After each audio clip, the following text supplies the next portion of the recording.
Morning, brothers and sisters. Hope everybody had a good night. Hope everybody made it through the night. If you didn't, we'll light a candle for you. We'll say a prayer. We'll see you on the other side because it's one of those things we do, right? Right. Looking back through the week, looking back through the month, looking back through the year. See a lot of times that something has hit the media and been blown way out of proportion.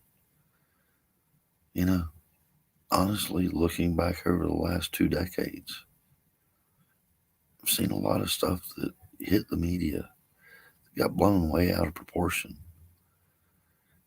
and then got skewed.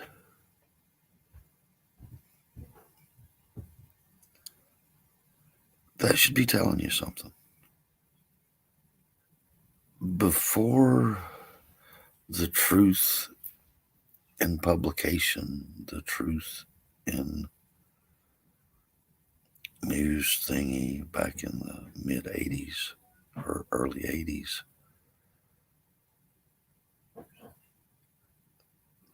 you know, the news that came out was different. Okay. It wasn't sensationalized. It wasn't popularized. It was just news. Now, you have to be careful where you get your news from because it's edited for sensationalism. It's altered to get your attention. Is it even news anymore? It's not truth in news.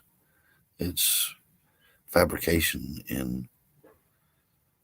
Wait, isn't fabrication kind of like science fiction or fantasy? Made up fiction?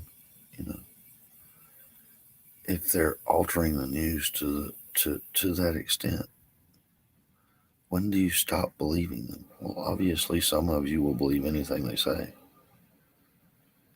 And I'm not saying that to hurt your feelings. I'm just trying to wake you up. Because if you believed everything that was said, you remember that game you played as a kid where your friends lined up in a row and the person at one end of the line said something and the person next to them's ear and it went down the line?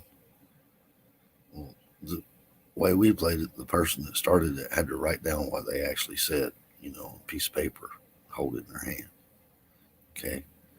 By the time it got to the end of the line, you had to compare what was actually transmitted to what was written down.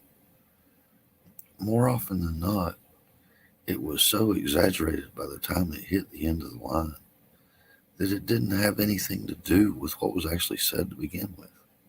Think about that. Okay? Just think about it because that's what's happening to you now. Peace and blessings, brothers and sisters. I hope you have a blessed day.